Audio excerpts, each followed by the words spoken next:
السلام علیکم ورحمۃ اللہ وبرکاتہ۔ اب ہم دبستان لکھنؤ کو شروعات سے پڑھتے ہیں کہ اصل میں سٹارٹنگ کیسے ہوئی۔ تو بنا کسی تاخیر کے شروع کرتے ہیں۔ شمالی ہندوستان کے تاریخی شہر دہلی میں بہادر شاہ ظفر کی حکومت کے زوال کے بعد بہت سے درباری اور نامی گرامی شاعر لکھنوی نوابوں کے درباروں میں آ گئے تھے۔ تو شروعات میں ہوا کیا تھا؟ تو شمالی ہندوستان کا جو تاریخی شہر ہے اس کا نام ہے دہلی۔ دہلی میں بہادر شاہ ظفر کی اس وقت حکومت تھی، لیکن اس کا زوال ہو گیا۔ تو زوال ہونے کی وجہ سے درباری اور نامی گرامی جو شاعر تھے وہ سب اب دہلی سے کہاں آ گئے؟ لکھنؤ میں آ گئے۔ اس طرح دبستان دہلی کے بعد دبستان لکھنؤ بھی اردو شاعری کا ایک اہم مرکز بن گیا تھا۔ دراصل ان شاعروں نے اجڑتی ہوئی دہلی میں امن و امان کی خرابی اور عیش و نشاط کی محفلوں میں بے چینی اور انتشار کے باعث لکھنؤ میں ہی اپنی شخصی اور شعری خیر و عافیت دیکھی، لہٰذا انہوں نے لکھنؤ کے نوابی درباروں سے منسلک ہونے میں کوئی تعامل نہ کیا۔ تو اب جب دہلی میں کچھ بچا ہی نہیں تو ظاہر ہے کہ لکھنؤ میں آنا ہی انہوں نے زیادہ بہتر سمجھا۔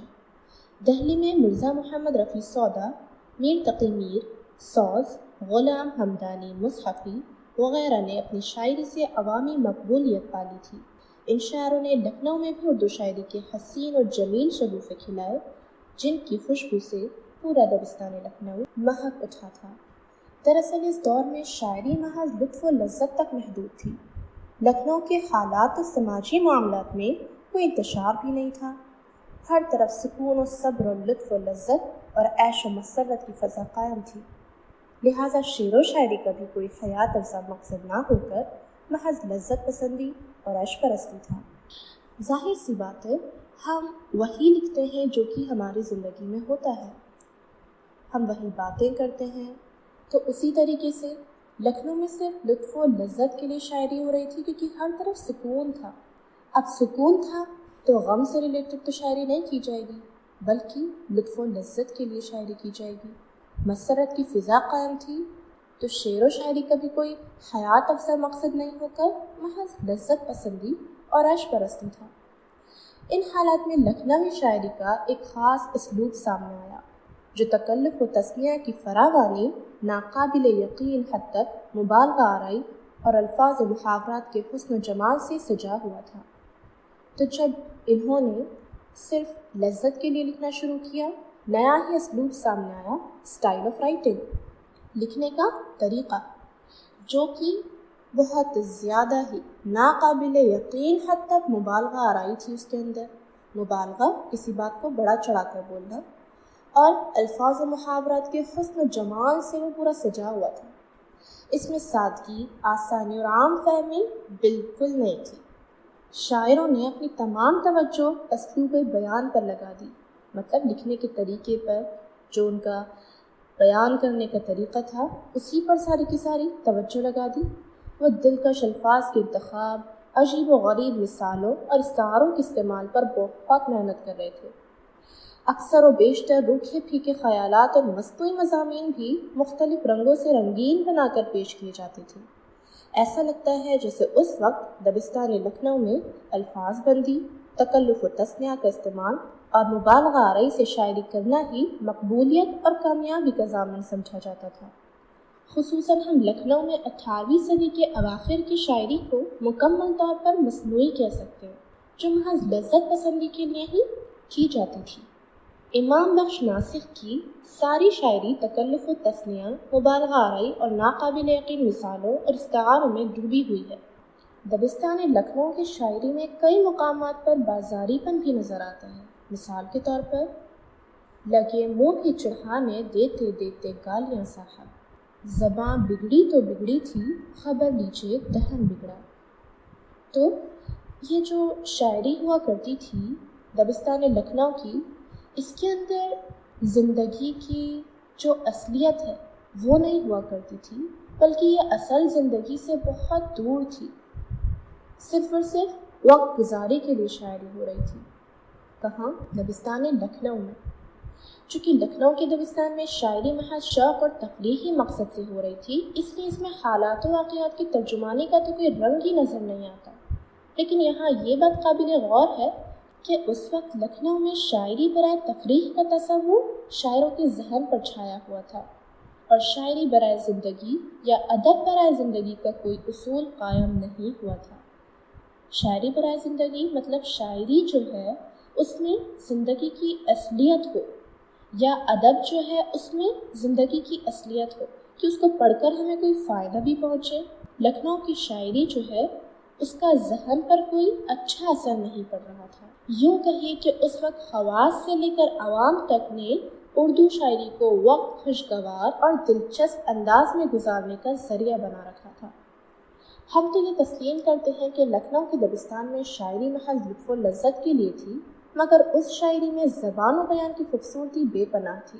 اب یہ بات بھی ہے کہ دبستان لکھنؤ ہم 10th سے لے کر ایم اے تک پڑھتے ہیں، تو اس میں ضرور کوئی بات تو ہوگی جس کی وجہ سے ہم اسے اتنا پڑھ رہے ہیں۔ اگر یہ بالکل ہی ٹائم ویسٹنگ تھی، ضائع تھی، تو پھر ہم اسے کیوں پڑھ رہے ہیں؟ تو اس میں صرف خامیاں ہی نہیں، خوبیاں بھی تھیں۔ تو ہم یہاں پہ کیا تسلیم کر رہے ہیں کہ لکھنؤ کے دبستان میں شاعری محض لطف و لذت کے لیے تھی، مگر اس شاعری میں زبان و بیان کی خوبصورتی بے پناہ تھی۔ لکھنوی شاعروں نے زبان کا جتنا حسین استعمال کیا ہے وہ کہیں اور دبستان میں نہیں ہوا ہے۔ دراصل لکھنوی شاعروں نے اپنے مخصوص اسلوب شاعری سے اردو زبان کو صاف ستھرا اور حسین و جمیل بنایا ہے، اور اردو شاعری کو خواص سے لے کر عوام تک مقبول و مشہور بنانے میں کوئی کسر نہیں چھوڑی۔ اس شاعری کی بدولت لکھنؤ کی ایک خوبصورت تہذیب قائم ہوئی ہے۔ آج بھی کس طریقے کی شاعری کو پسند کیا جاتا ہے جس میں حسین و جمیل الفاظ کا استعمال ہوا ہو، یا پھر جو تھوڑی سادہ بھی ہو، لیکن اس میں جیسا کہ ہم نے پڑھا سادگی اتنی نہیں تھی، مگر الفاظ و بیان کی خوبصورتی بے پناہ تھی۔ دبستان لکھنؤ میں شاعری کی سبھی اصناف میں شاعری ہوئی ہے، مگر غزل، مرثیہ اور مثنوی کی اصناف پر سب سے زیادہ توجہ صرف کی گئی ہے۔ امام بخش ناسخ، خواجہ حیدر علی آتش، مولانا حضرت موہانی اور انشاءاللہ خاں انشا نے بڑی خوبصورت اور رنگین غزلیں لکھی ہیں۔ ہم تسلیم کرتے ہیں کہ ان کی غزل نگاری فن کے اعتبار سے بے مثال ہے، جبکہ ناسخ نے شاعری کے ساتھ ساتھ اردو زبان کو بھی خوبصورت اور دلکش بنانے میں تاریخی کردار ادا کیا ہے۔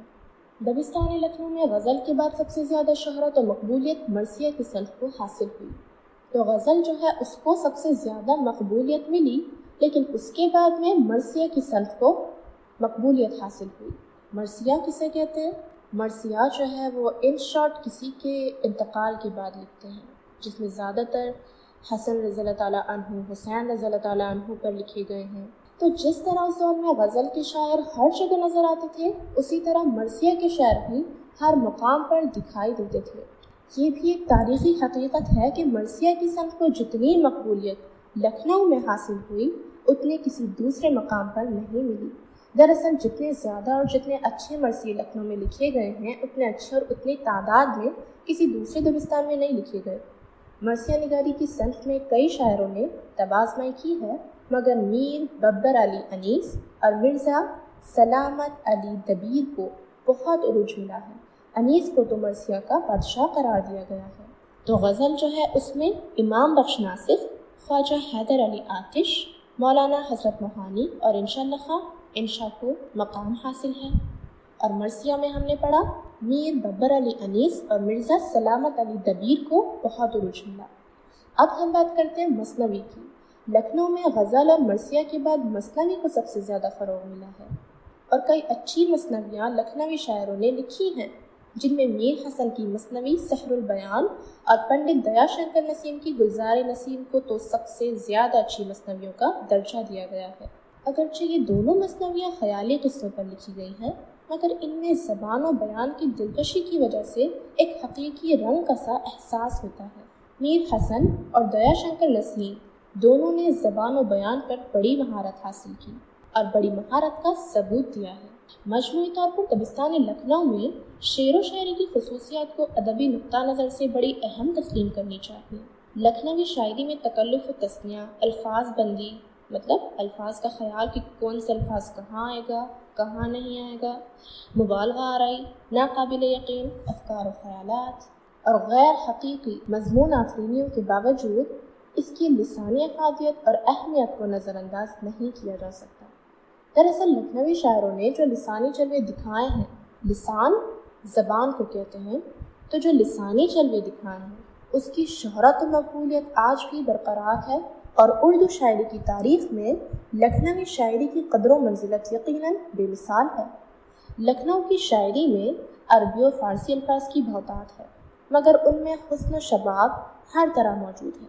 ہندوستانی زبانوں بولیوں کی غیر دلچسپ اور غیر مانوس الفاظ کا استعمال نہیں کے برابر ہے۔